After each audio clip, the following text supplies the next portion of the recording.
Veremos la regla de inferencia mediante las cuales se puede hacer la deducción lógica. Con estas reglas podemos definir si un argumento es o no válido. De igual manera, haremos una prueba formal de validez en la cual presentaremos una serie de premisas y una conclusión posible y tendríamos que pues deducir cuáles serían las premisas intermedias entre las que se nos ha dado y la conclusión que se nos presenta, de tal forma que por medio de la regla de inferencia vayamos encontrando la manera de poder demostrar que sí se puede extraer de las premisas brindadas por el problema una conclusión semejante. La regla de inferencia es el modus ponendo ponens. Se sintetiza con MPP. En este caso se refiere al modo en que poniendo, es decir, afirmando una proposición, pues se debe afirmar o proponer una segunda proposición dentro de un silogismo. Por lo cual miraremos la regla mediante esta figura. Si P entonces Q y se da P, por tanto se da Q. A partir de un condicional, entonces verificamos que si el antecedente se obtiene, entonces deducimos que el consecuente también se ha realizado. La ley del modus ponendo ponens sería si P entonces Q y P, entonces Q. La última Q sería una conclusión, como aparece en el recuadro color negro, y podemos transformar esta formulación en el lenguaje natural. Por ejemplo, yo puedo decir que P es equivalente a Marco viaja, Q es equivalente a Marco llegará. Puedo hacer la oración en forma de silogismo, que si Marcos viaja, entonces Marco llegará, y se da la premisa de que Marco viaja, por tanto concluyo que Marco llegará. Y de esta manera podemos deducir que la conclusión es verdadera. En este caso, como un silogismo muy común, lo vamos a utilizar como una regla para hacer las demás deducciones que veremos más adelante. Modus ponendo tollens, modo en que poniendo o afirmando toma o resta. En este caso, vamos a negar alguna de las premisas, siempre dentro de un silogismo donde hay una disyunción entre P o Q. Yo digo si P o Q y se da P, entonces no se dio Q. Es una disyunción exclusiva. Es una disyunción donde o uno o el otro, pero no ambos. A partir de una disyunción fuerte, se toma una de sus partes, se deduce que la otra se desechó o la otra quedó negada. Entonces la ley que define esta regla es P o Q y P entonces no Q. Y se puede ejemplificar con el lenguaje natural de la siguiente manera. Tomemos siempre Marcos viaja, Marcos se queda. No puede viajar y a la vez quedarse. O hace una o hace la otra. Por lo cual, el silogismo sería si Marco viaja o se queda. Marco viaja, por tanto, Marcos no se queda. Modus tollendo ponens, también llamado silogismo disyuntivo porque hay una disyunción. Es el modo en que tomando, es decir, en que quito una de las premisas, entonces termino afirmando la otra premisa. Se da mediante una disyunción, es una disyunción no exclusiva, es decir, es una inclusiva, y se da una negación. La segunda premisa se niega, entonces si yo digo P o Q, no P, por tanto, supongo, es hipotético, ¿verdad?, que se tomó Q. La ley del silogismo disyuntivo o del modus tollendo ponens sería si P o Q y no P, entonces Q. Y se puede ejemplificar con las siguientes proposiciones. Marcos canta o toca la guitarra. Marcos no canta, por tanto, Marcos toca la guitarra. Modo en que tomando, es decir, quitando o restando, tomo o resto. Entonces significa que voy a quitar una de las premisas y si quito uno, deduzco que tampoco la otra va a ocurrir. Esto solamente es posible en un condicional. Si yo tengo un antecedente P y un consecuente Q, si P entonces Q y no ocurre Q, quiere decir que tampoco ocurrió P, ya que la P es causa de Q. Entonces lo podemos sintetizar en la siguiente ley: si P entonces Q y no P, entonces Q. En este caso se puede ejemplificar mediante el lenguaje natural de esta manera. Si Marcos viaja, es P, Marcos viaja, Marcos viene es Q. Si Marcos viaja, entonces vendrá. La premisa menor, Marcos no vendrá, por tanto, Marcos no viaja. Aunque hay que tener un pequeño cuidado, porque puede haber argumentos incorrectos. Por ejemplo, el siguiente: si es mayor de edad, tiene permiso de conducir. No tiene permiso de conducir, por tanto, no es mayor de edad. Esa conclusión no es siempre verdadera. ¿Por qué? Porque hay gente que, aún siendo mayor de edad, no tiene permiso de conducir. Entonces, como deducción, puede tener ciertos fallos si lo tratamos desde el punto de vista de la realidad. Entonces hay que tener cuidado con los argumentos que son incorrectos al momento de utilizar esta ley. El silogismo hipotético. En este caso tenemos un silogismo donde hay tres hipótesis. La hipótesis que son de forma condicional, son dos condicionales de la cual se deduce la tercera condicional. La primera condicional dice que si P entonces Q, es decir, si P es la causa de Q, y la segunda premisa dice y Q es la causa de R, y Q es el antecedente de R, por tanto deducimos que P es el antecedente de R. De esta manera se nace esta ley que dice si P entonces Q y P entonces R, entonces P entonces R. Si esto fuera un efecto dominó, tendríamos tres fichas, P, Q y R, continuas. Si yo empujo P, va a empujar a Q y Q va a empujar a R. Por tanto, yo puedo deducir que la primera pieza, que es P, empujó a R, porque realmente viene en una serie prácticamente de motores y de movidos, de causa y efecto. Ejemplificado de la siguiente manera en el lenguaje natural: si estudio, entonces apruebo el examen. Si apruebo el examen, entonces iré de vacaciones. Por tanto, si estudio, entonces iré a vacaciones. Reglas de inferencia que también son importantes y son casi del tipo entimema, algunas de ellas, otras son también siempre como un silogismo. En este caso, de simplificación, la ley que define esta regla sería P y Q, entonces Q, P y Q, entonces P. ¿Qué significa? Pongámoslo en un lenguaje más natural. Si yo tengo, por ejemplo, en una fiesta me dicen, mira, hay refresco y hay bebida, hay té. Entonces hay té frío y hay refresco de cola.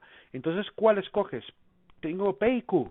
¿Cuál escojo? Puedo agarrar Q, puedo agarrar P. Cualquiera de las dos que estén dentro del conjunto de las opciones que me dan. Eso es en realidad lo que pasa con la simplificación. Entonces, dentro de un discurso tengo dos elementos unidos y yo puedo perfectamente tomar uno de esos elementos para seguir haciendo deducciones. En la adición, la ley que define la adición sería si P, entonces P o Q. ¿Qué significa? Supongamos que tengo dos manzanas, una está en una mesa y otra está en una silla. Entonces yo puedo perfectamente agarrar la de la silla y sumarla a la que está en la mesa. Entonces ya tendría no una, sino que tendría dos opciones. Aparecería una disyunción. Pues algo parecido ocurriría también en el discurso. Si tengo una premisa con la cual estoy trabajando y puedo sumarle algún elemento que me ayude a esa premisa, yo puedo perfectamente agregarlo, ¿verdad? Puedo traerlo a colación dentro del discurso para seguir haciendo más deducciones. La conjunción responde a la regla P y Q. Si P y Q, entonces P y Q. ¿Qué significa? Que si tengo P en el discurso y también en el mismo discurso tengo la proposición Q, yo perfectamente puedo unir ambas proposiciones. Eso en el lenguaje natural pues casi no ocurre. En el discurso sería más o menos como decir, mira, aquí hay refresco, mira, aquí hay té, entonces concluyo, mira, aquí hay refresco y té. Eso es lo que pasa en la conjunción. Tengo un elemento separado de otro y al final termino conjuntándolo, uniéndolo. Estas reglas también van a ser utilizadas y de hecho he preparado pues una serie de síntesis de estas mismas reglas para que las tengamos todas en una tablita. Las otras reglas de inferencia, como el dilema constructivo, ocurre con la siguiente ley. Si P entonces Q y R entonces S, y P o R, deduzco entonces Q o S. ¿Qué quiere decir? Que en este caso estoy tratando de unir a los dos únicos elementos que no han interactuado. P interactúa con Q, P interactúa con S, con R, R interactúa con S, y falta que interactúe entre las tres premisas Q o S. Entonces al final termino también relacionándolas como una posible conclusión con la cual puedo seguir haciendo deducciones. Ese es el constructivo. Y el destructivo ocurre lo contrario. Ya he relacionado algunas de ellas, donde digo si P entonces Q y R entonces S, y eso también lo relaciono con otra premisa que es I no Q o no S, por tanto no P o no R. Estoy negando que si tengo la serie de premisas, tampoco puedo relacionar P o R. Dado que Q o S no están relacionadas, tampoco relaciono las faltantes P o R.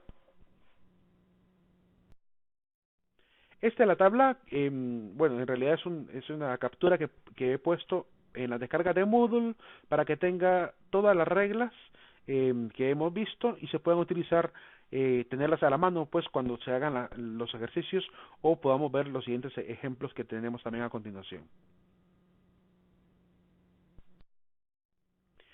También una anotación, he dejado también esta tablita de código ASCII para poder utilizar los elementos de algunos símbolos que vamos a utilizar, como el conjuntor con AL94, el disyuntor se hace con V minúscula, se puede utilizar subrayada o sin subrayar para el disyuntor fuerte o débil, con AL26 sale el condicional, con AL29 sale el bicondicional, con AL170 sale el negador, también se puede con AL126, para ese otro símbolo que también es válido, es un negador en forma casi como la tilde de la ñ. Tenemos también el negador conjunto y el negador disyunto con AL25 y AL179. También el negador alterno sale si combino la tecla Alt-GR y el número 1 que está en el teclado QWERTY, que sería que está con las letras. Los números que están en la parte de arriba de las letras, si presiono Alt-GR1 también sale la barra del negador alterno. Veamos el primer ejercicio. Se nos pide reducir a la mínima expresión usando la regla de inferencia. En este caso se nos da una proposición compleja que dice si P entonces Q y S. En este caso le damos prioridad a los paréntesis, también se van a utilizar corchetes y hasta llaves, dependiendo de qué tan grande sea pues la proposición inicial. En este caso se pueden hacer muchas cosas, hay dos opciones que se pueden tomar. Vamos a utilizar la regla de simplificación, porque aparece Q y S, y también aparece el primer paréntesis conjunto con el segundo paréntesis, por lo cual también podemos ver todo el primer paréntesis como P y todo el segundo paréntesis como Q, por lo cual se nos puede dar dos posibles opciones de deducción. En este caso voy a presentar la opción número 1, que sería pues colocando nuevamente la fórmula como se nos da, luego le aplico una simplificación a la premisa número 1 y obtengo la conclusión P entonces Q. Que lo que pasó aquí fue que tomé todo el primer paréntesis como P y después el segundo paréntesis como Q, y si tengo P y Q, según la regla de simplificación, me puedo quedar con P o me puedo quedar con Q. En este caso decidí quedarme con P. La segunda opción es un poquito más larga. En este caso tomo siempre la fórmula como está y le aplico una simplificación en 1, obteniendo el segundo paréntesis. Entonces me quedo con Q en este caso. Y luego vuelvo a aplicar la simplificación en la premisa número 2 y obtengo como conclusión Q. Como podemos ver, en esta segunda opción la expresión quedó aún más simplificada todavía, llegando hasta Q. Esta es la manera de poder hacer deducciones de argumentos complejos hasta llegar a la forma mínima. Más adelante miraremos, cuando veamos tabla de verdad, que también se puede hacer deducción numérica, es decir, binaria, donde puedo determinar si el argumento es verdadero o es falso. Ejercicio número 2. Reduzca la mínima expresión usando la regla de inferencia. En este caso, la regla de inferencia que vamos a utilizar será la del silogismo hipotético y la de simplificación. Me parece este argumento a parecer un poco complejo, sin embargo no lo es tanto. Ya cuando veamos que el desarrollo pues nos da alternativas y vamos viendo que con la práctica pues se logra tener un poquito de estado del arte para hacerlo aún más rápido. De hecho, va a llegar un momento en que ya ni siquiera vamos a tener que utilizar las reglas de diferencia porque probablemente ya las recordemos, ¿verdad? Y en este caso, pues ya sepamos que, aquí hago simplificación, aquí le aplico tal modus ponens, ¿verdad? Y ya empiezo a recordar todas las reglas.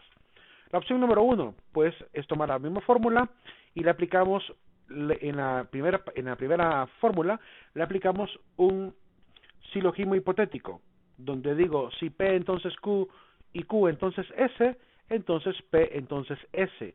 Le apliqué un silogismo hipotético a la premisa número 1 para obtener el argumento número 2. Y le apliqué lo mismo al segundo paréntesis. Si R entonces T y T entonces U, entonces R entonces U. Es decir, obtengo del segundo paréntesis de la premisa número 1 el paréntesis número 2 de la premisa número 2. Y luego, si tengo P entonces S y R entonces U, tomo cada paréntesis como si fuera P y como si fuera Q y le aplico simplificación quedándome con P. En la opción número 2, lo que sucede es que vuelvo a aplicar nuevamente el silogismo hipotético a cada paréntesis y en este caso me puedo quedar con la opción de Q, ¿verdad? Es decir, vuelvo a aplicarle simplificación a la premisa número 2 quedándome con el segundo paréntesis. Así que puedo quedarme con P o con Q como quiera en este ejercicio. La prueba formal de validez, como había explicado anteriormente, consiste en tomar una conclusión que se nos va a decir es la conclusión de todo el argumento, se nos va a dar quizá una o dos premisas o más dentro del discurso y se nos va a pedir que hagamos la deducción de cuáles son las premisas faltantes. Y eso lo podemos obtener mediante la aplicación de reglas de inferencia. Veamos algunos ejemplos. Demuestra que se puede llegar a la conclusión siguiente. La conclusión que se me presenta es Q o R. Si yo me fijo en el argumento, tengo P o Q, tengo en la segunda premisa R, en la tercera premisa S y negación de P, entonces ahí llego a la conclusión de Q o R. A simple vista no puedo saber cuáles fueron las leyes que se aplicaron para llegar a esa conclusión. Sin embargo, tratemos de analizarlo. Tengo la primera premisa, la segunda y la tercera. Eso queda tal cual. Luego creo una premisa número 4, donde obtengo mediante simplificación del número 3, de la premisa número 3, obtengo la negación de P. ¿Para qué? Esa negación de P me va a servir para poder aplicar una conjunción entre 1 y 4. Cuando yo aplico una conjunción, agarro la premisa número 1 y agarro la premisa número 4 y los uno, como si fuera una conjunción. Luego, a esa premisa número 5, le aplico la ley del silogismo hipotético, disyuntivo. En este caso, la ley del silogismo disyuntivo dice que si tengo la forma P o Q y negación de P, puedo obtener como conclusión Q, y así logro obtener una primera parte de mi conclusión. Ya tengo una Q por separado. Y como tengo en la premisa número 2 la R, y tengo la premisa 6, la premisa Q en la premisa número 6, entonces puedo perfectamente hacer una adición entre 6 y 2. Es decir, la Q del número 6 con la premisa número 2. Y ahí puedo llegar ya a la conclusión que me piden o que me dijeron si se puede llegar a esa conclusión mediante reglas de inferencia. Esta es la regla de adición para que la recordemos. Si tengo P, puedo agregarle perfectamente cualquier otro elemento que tenga existente dentro de mi discurso. Ejercicio número 2. Demuestra que se puede llegar a la siguiente conclusión. La conclusión es esta. El argumento inicial es la que aparece arriba. Y quieren que llegue a la conclusión que está en rojo. Es decir, esa es la premisa número 1 y la conclusión. Por lo cual los coloco tal cual. Primero, lo que podemos hacer es utilizar las reglas de simplificación. Lo que hacemos es eliminar el elemento que me estorba dentro del argumento. Hice una simplificación en 1 para quedarme con la letra Q. Sé que la letra P es la que debo eliminar porque en la conclusión tengo obviamente una Q y esa Q la voy a ocupar. Entonces voy a eliminar esa letra P mediante una simplificación. En el último paréntesis sé que voy a utilizar una letra V en mi conclusión, por lo cual la premisa, la parte de la proposición que debo quitar es la letra U, mediante también una simplificación. Así que hice una simplificación en el primer paréntesis y en el último paréntesis. Luego le aplicamos silogismo hipotético en cada uno de estos, ¿verdad? Si nos fijamos, hay una condición entre el primer paréntesis y la condición en el segundo paréntesis, una condición triple, donde tengo Q, entonces S, entonces R. Por tanto, le aplico el silogismo hipotético y me quedo con Q, entonces R. Y en el último hago exactamente lo mismo. Si tengo S, entonces T, entonces D, obtengo también por medio del silogismo hipotético la conclusión S, entonces B. Relaciono el primer antecedente con el último consecuente en cada uno de los paréntesis y así he llegado a la conclusión que me dicen se puede alcanzar con reglas de inferencia. Este ejercicio número 3, siempre es bueno tener a la mano la tablita que he dejado para poder hacer los ejercicios. Recomendado tenerlo siempre cerca. Tenemos tres premisas, la premisa P, la premisa negación de Q, la premisa P entonces Q y la conclusión negación de P o Q. Entonces tenemos que demostrar que se puede llegar a esa conclusión a partir de las anteriores premisas. Lo primero que podemos hacer es utilizar la regla de la conjunción para volver un poco más complejo esto. Vamos a unir la P entonces Q del numeral 3, de la premisa 3, con la negación de Q del numeral 2, obteniendo una premisa número 4. Luego de ello, esto me puede servir para poder obtener la negación de P, porque recuerden que ocupamos una P negada y no aparece por ningún lado, solo está en la conclusión nada más, por lo cual necesitamos una P negada, y en este caso, la única manera de poder lograr una P negada, si miramos las reglas de inferencia, puede ser utilizando el modus ponendo ponens, el silogismo disyuntivo, el modus tollendo tollens, donde puedo yo perfectamente utilizar algunas de estas reglas para poder jugar con esta forma. Veo que se parece mucho con el modus tollendo tollens. Entonces, en este caso le aplico una definición de modus tollendo tollens a la premisa número 4, ¿verdad? Ahí tenemos la definición que dice, si encuentro la forma, si P entonces Q, y encuentro Q negada en una conjunción, entonces puedo obtener como conclusión la negación de P. Por lo cual, la premisa número 5 sería la conclusión negación de P, a partir de la definición de modus tollendo tollens aplicado a la premisa número 4. Luego de ello, si tengo ya P negado, solo me hace falta la Q. En este caso, puedo perfectamente hacer una conjunción nuevamente entre 3 y 1, entre P, entonces Q y P. Para después de hacer esta conjunción, puedo aplicar otro modus, que es el modus ponendo ponens, donde yo puedo obtener Q. ¿Cómo? Utilizando la fórmula, según la definición, si P entonces Q y P entonces Q. Me dice prácticamente la regla que si tengo la forma de una condicional entre P y Q y tengo también esta fórmula conjunta a la P, entonces puedo obtener como conclusión la letra Q. Y eso es lo que ando buscando, obtener la conclusión Q. Esa Q solamente podía haber sido obtenida con la forma modus ponendo ponens o o el silogismo disyuntivo. Pero para poder lograr un silogismo disyuntivo tendría que poder unir la P con una Q ya existente. Y en este caso pues no tengo ninguna Q, por lo cual la única posibilidad que tengo ahí es utilizar el modus ponendo ponens. Si nos fijamos en el numeral número 5, la conclusión Q. Pero como no tenemos esa disyunción, ¿verdad? Por la falta de Q en nuestro discurso, utilizamos mejor la premisa número 1, pero la fórmula número 1, en este caso de modus ponendo ponens. Luego de ello aplicamos una adición, ya tenemos la negación de P en el numeral 5, tenemos Q en el numeral 7, pues entonces ya puedo perfectamente hacer una adición entre negación de P y Q y con eso ya he llegado a la conclusión. De esta manera es como se puede hacer una prueba formal de validez utilizando las reglas de inferencia ya dadas y encontrando las premisas intermedias para llegar a la conclusión que me sugieren ya se puede lograr, ¿verdad? Hay muchos caminos que podemos llegar a utilizar y de hecho cuando veamos las siguientes reglas de inferencia, que son muchas más, otras leyes, también pueden utilizarse para hacer una prueba formal de validez. Más adelante veremos eso.